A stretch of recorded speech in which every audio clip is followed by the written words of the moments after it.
everyone. So now that you're part of a global village, what challenges have you faced? Comment down below and then let's talk afterwards after the intro.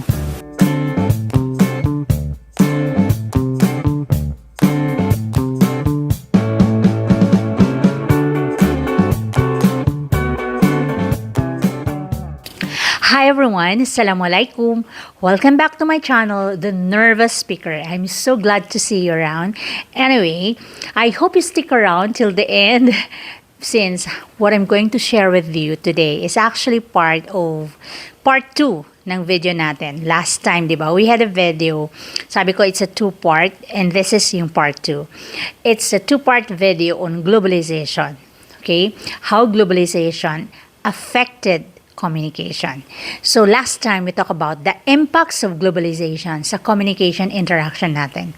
This time, what I'm going to spill is the challenges that we face, you face, and I also face when we navigate our communication interaction now that globalization has arrived. Although sa other countries, it has arrived already way before.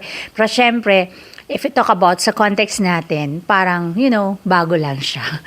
Anyway, as I've said, that I'm going to spill. So there are 8 challenges that we need to overcome if you want to become competent global communicator. However, if you feel that I missed out on some challenges that you have experienced, then feel free to comment down below. I'll be more than glad to hear about it. Diba? Para at least kingatan ta singkatan.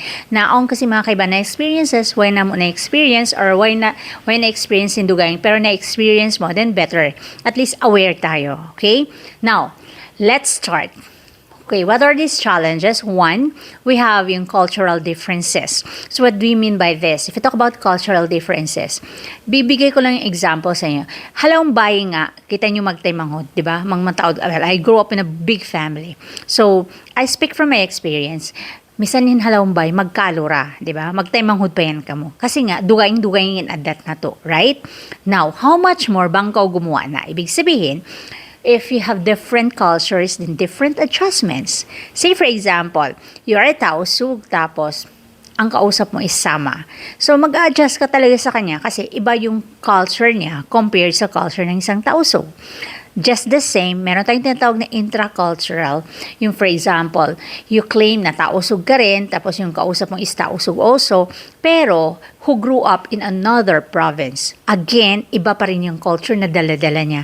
And ikaw and siya mag-adjust pa rin. Just so, to sustain the relationship or to understand each other para walang breakdown sa communication. So that's one barrier, yung cultural differences natin.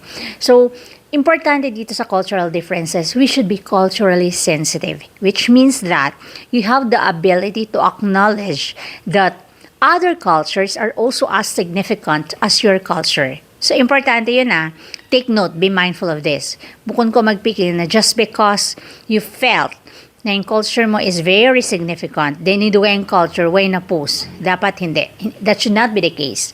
Okay? We should acknowledge and respect each other's culture. So yun, number 1. Number 2, we have yung language barriers. Right. So language barriers, how can you understand each other if you speak 2 different languages? Okay. So say for example, dito sa local, if ako Tausug, tapos nakikipag-usap ako sa isang Sama, and it so happened, hindi na naiintindihan yung sinasabi ko sa kanya kasi di siya makahati Tausug. So, uning hinahon ko, mag-modify ako, mag-Tagalog na lang ako. I'm sure makahati siya. If in case di siya makahati, siguro mag-sign language kami or we write down our thoughts. Although a little bit exhausting, mahapos imberto. So, yun siya guys. Yung language differences kasi. For example, you're a Filipino, so syempre, you speak Filipino language. Tapos yung kausap mo is a foreigner na nagkataon, medyo kulang ka doon, hindi ka masyadong fluent. You know the basic. Pero when it comes to parang magbisara na to, kahunitan ka. So, amo na sabihin to, hambog sabihin to siya barrier. Global community. Ang ka na mahunit kita nung niya, hindi ako magbisara kanya yun. Kasi may imili ka niya yun, hindi ako mingat mag-English. Kaubusan na sa ako English, sumakitin uko. So, ayan. So, parang way mo na dilan, opportunity imbaran mo to get to know the other person, pasaling pikilan mo, kahunitan ka. Pero way mo pag-try. So siguro the next time you have that opportunity to get to know another soul who is, foreign to you, siguro try mo muna first. And who knows, sa process ng communication niyo, magkakaintindihan pa rin kayo. Kasi I've always believed that kung gusto, maraming paraan. Kung ayaw, maraming dahilan. Charis. Okay, moving on. Number 3, technological disparity. What does this mean? Medyo a little bit big siya, di ba? Big race. Pag sinabing technological disparity, kakitaan mo talaga rin hindi in halga, no? In significance. How technology plays a crucial role sa communication natin. So, I'm going to give you an example of myself. If you're going to chat to me, pag mag-send ko pictures, I cannot view it immediately. Why? Kasi in my area of residence, very poor ang connectivity namin. So, poor signal talaga. So, that's one example of technological disparity. In other words, sa pamaon bakay ko, mag-text ka ko. Sometimes 4 hours delayed yun. In text bago dumatong marika ko. So, bang siya di makahati, sinambok problema yato. Pikilon na lang niya, parang, bukod siya interested or uning problema niya, may ta siya di mangasip ka ko. So, parang ma-misunderstood ka, right? Or ma-misinterpret.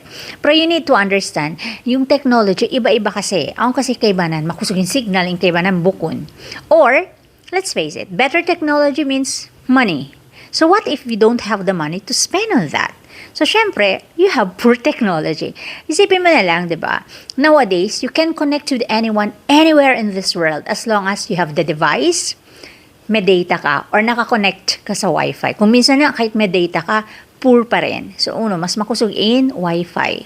Pero sabihin na natin, yung Wi-Fi, kinakailangan matpakaw to halupansin, Wi-Fi para lang makakonect ka. So, medyo a little bit makakapos day sa beto. So, yun, technological disparity means, kakitaan mo talaga na, yes, technology makes lives easier for us.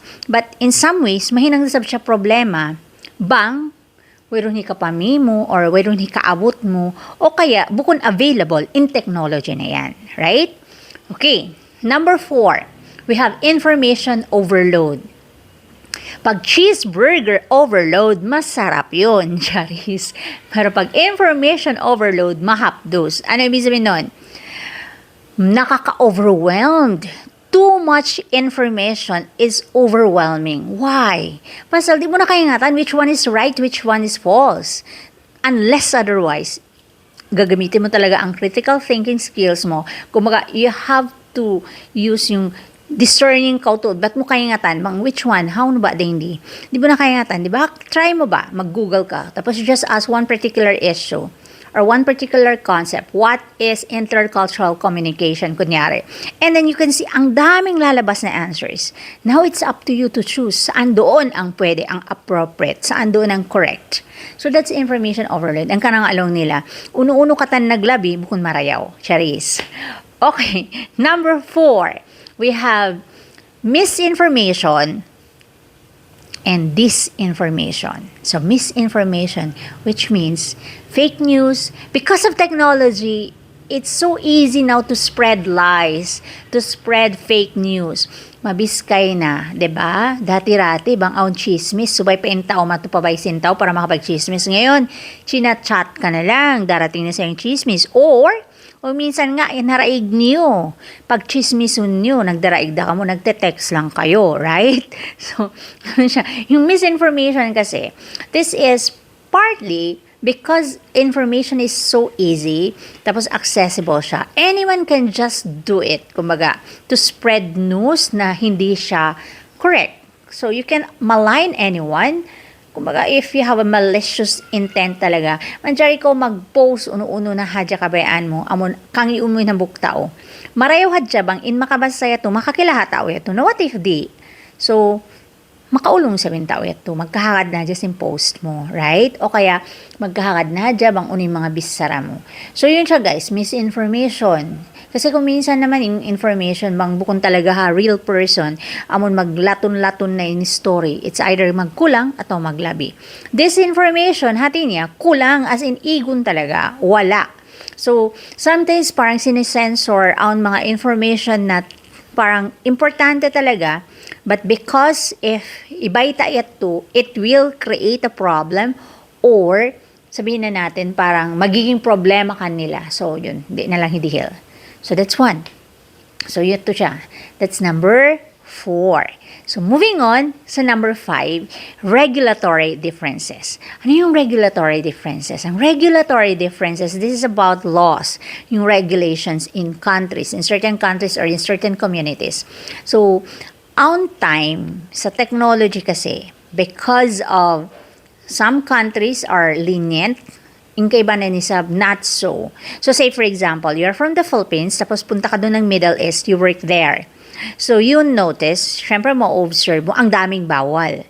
Pero pagbalik mo mari pa Philippines, you can do whatever you want. Post ka ng post, kahit ano na lang, minsan imbadyo mo sexy or whatsoever, wala na mag-amakay mo. Kasi nga, lenient tayo dito. Parang very democratic, kumbaga. So, yun ang tinatawag na, kung minsan, nagiging barrier din siya. Pasal mayta. There are some truths that need to be withhold, di naman jari hibayta, because di man jari. Di man jari, pasaan mo niya to in sara, hahula yaon.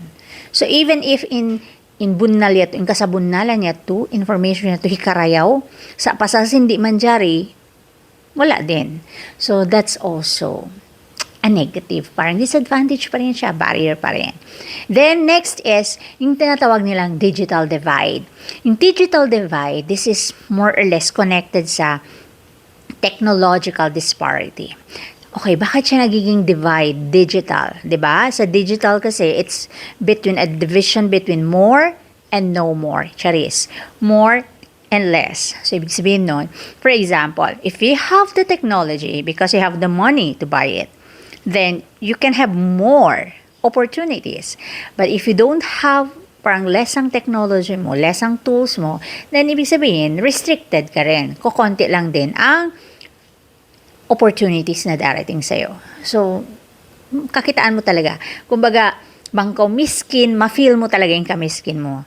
So, pwede natin sabihin dito sa digital divide, if you think that before, life is not fair, now with technology, life is really not fair. Okay, medyo bitter yan. And the last one, we have economic inequities. So, ano ibig sabihin ng economic inequities? Well, di ba, since now, ang transaction natin is contactless na. Ibig sabihin, you don't have to go there physically. So, collaborations are encouraged, di ba, within, wala na kasi parang you cross borders na ika nga. So, because of that, mabilis na yung collaboration, mabilis na yung mga partnership. However, there are some instances in which businesses or partnerships are stalled because hindi kaya ng technology ng isang, organization. Kasi nga, kulang siya. So, hindi equal, kumbaga, yung technological advances nila. So, say for example, yung first world country will engage in business with an organization who is in a third world country. Okay na sana. Very sincere talaga ang intention ng first world country to go through it sa business na yan. However, yung third world country cannot deliver as scheduled because of certain, syempre, mga limitations because hindi nga nila kaya because of technology, hindi pa siya masyadong industrialized. Isipin mo lang, hindi ka to abungga, right? Konting hangin lang, why na light, right? So, that's one. Bukong patud kita equipped. Technologically, bukong kita equipped. So, konting hangin lang, malawa na yung signal. Malawa na, hindi na ako makakita TV. So, parang gano'n lang siya, guys. Or mag-blackout na, mag-brown out na. So, what if? So, that actually is one reason ang kanadi lang niya mag-prosper or mag-progress. Pasasin, ang mga limitations. So, una mga limitations ini, it's technologically driven, which di makaya sin amon poor country ato yung hambuk organization na bukod siya technologically equipped. So, yun siya, guys. Let's just do a recap. There are 8 challenges. 1 is cultural differences. 2 is language barrier. 3 is technological disparities. 4 is information overload. 5 is misinformation and disinformation. 6 is regulatory differences. 7, digital divide. And the last one is economic inequities. So if you noticed, these are 8 challenges. I'm sure familiar kayo or at least one of these na experience ninyo. 'Di ba? Be it sa personal life mo or sa academic life mo. So please comment down below kung saan, kung kailan mo to na experience and how did you feel? How parang how did you feel when you have that kuminsan? Kasi kuminsan ako mismo one of my is yung signal talaga. Sometimes mabay ako to connect. Like, I have sisters who are abroad and other place. You want to connect with them, but because of signal, wala talaga. Putol-putol. So, ang ginagawa na lang namin is we go to a certain place in which medyo malakas ang signal. Pero, makahapos din kuminsan. Parang effort talaga yung beto. Bonggang-bongga. So, yun siya guys. Yun ang mga barriers talaga. Yeah, I know. Globalization is here to stay. So, it's either you adjust to it, you find ways to make it work to your advantage, or you die. Ibig sabihin, you will not grow. Parang walang mangyayari sa'yo. But, again, at the end of the day, para sa akin, these technologies are tools. These are just tools, you know. Why? Because at the end of the day, people that we talk to are more important than the tools. So, if you really want to sustain the relationship, to keep the communication dynamic and open, again, yung tools, yung technology should not be a barrier. Diba? Gawa ka talaga ng paraan to make it work, to make the relationship grow, charis. So, thank you guys. So, ayan guys. So, before I end up, I would like to say thank you for those who have watched, and thank you so much for sticking around. And if you're new to this channel, do not forget to click that subscribe button. Who knows? Yung mga upcoming videos natin, you may like it and you may find it helpful that you can use in your next conversation. Thank you guys. Wabarakatuh warahmatullahi ta'ala wabarakatuh. Bye!